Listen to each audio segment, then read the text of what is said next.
In today's video, we're going to be talking about something that a lot of players overlook. And that's the sigh of disappointment when you get an invitations going by a vehicle. Yes, we are talking about invitations in Gran Turismo 7. So an invitation in Gran Turismo 7 basically allows you to go and buy some of the most expensive vehicles in Brand Central. They range in price from 1 million credits to 3,640,000 credits. That's a lot of credits considering the fact that they keep nerfing the ways on how to make money. That's another topic. So there are 10 vehicles that you can actually purchase, and you can see some of them on screen right now. Some players overlook these vehicles because of the price tag and just they don't want to support the broken economy of Gran Turismo 7.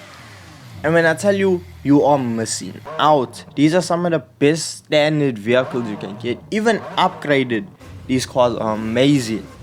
So what I did was I just tested top speed, acceleration, and I also did the 30-minute Le Mans race, the money method, to see how each vehicle handled it. I quickly just want to ask everyone to leave a like and subscribe for more Gran Turismo 7 content. Let's carry on. Now, first car I want to talk about is the X fastest car in the world, and that is the Bugatti Veyron. So this vehicle, yeah, honestly, it starts off at 986 brake horsepower, and after customization we're looking at over 1,200. Same thing can be said about the weight. The weight drops down to 1,300. The vehicle's almost a 1-to-1 ratio. And that's mad, and that's really shown now when you take it to test top speed and acceleration. It travels over 430 kilometers per hour without even breaking a sweat. This is what this car was made for, and it really shows in this gameplay. Now the acceleration of this vehicle is what actually caught me off guard. With it having an all-wheel drive system, this car is blazingly quick down the quarter mile, because it sets a sub 9-second run. That is mental, but it is not all pro with this vehicle. There are some cons, and the biggest one is fuel economy of this vehicle. It had to be pitted not once, not twice, but on 3 separate occasions, and none of them were to even change the tires. It was just fuel. It's only a 7-lap race, and the Bugatti had to go in 3 times. That's fueling almost every second lap. That is not good. I mean, compared to the fact that some of the vehicles only need to be refueled twice, and it takes about almost a minute in a pit stop. That's an extra minute to the race, and a minute is a very long time when it comes to racing.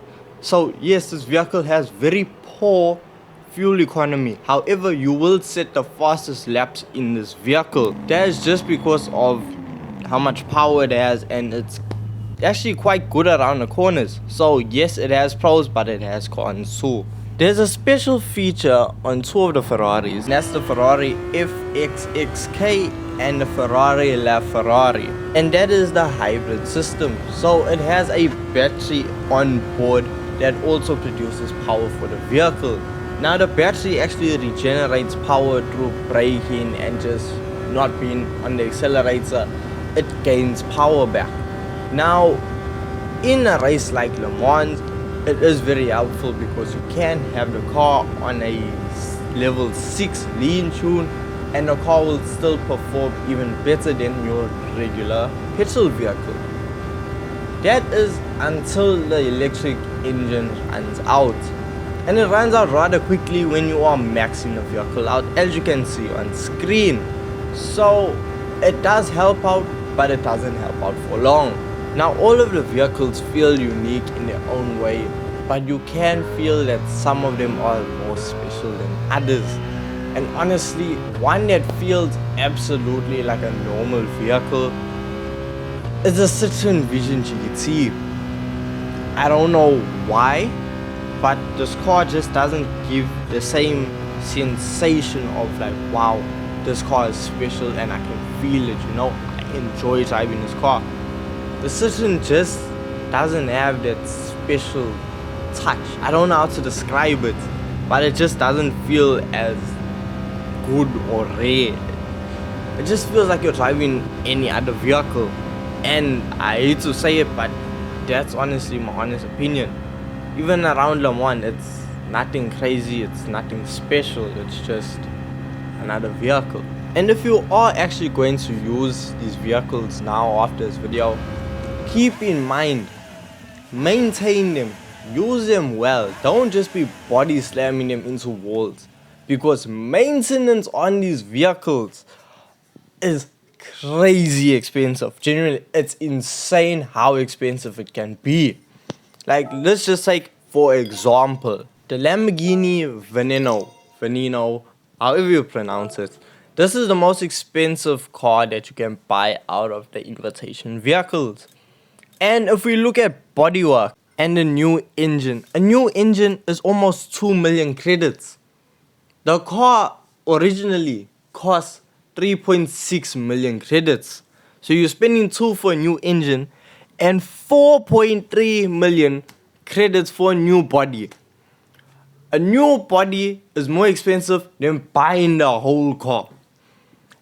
I don't know how that works out, but that's how it is. So my take on the invitation vehicles. The whole system of invitations was a good idea until it came to the economy of the game. Now Gran Turismo from day one has had an issue with the in-game economy, where they kept nerfing the best ways to make money and just slapping crazy price tags on these vehicles. And an invitation was kind of like a slap in the face. That's the best way to put it. Where you would work your whole day, drive to get your daily workouts, receive your roulette ticket, and bam, you get hit with an invitation.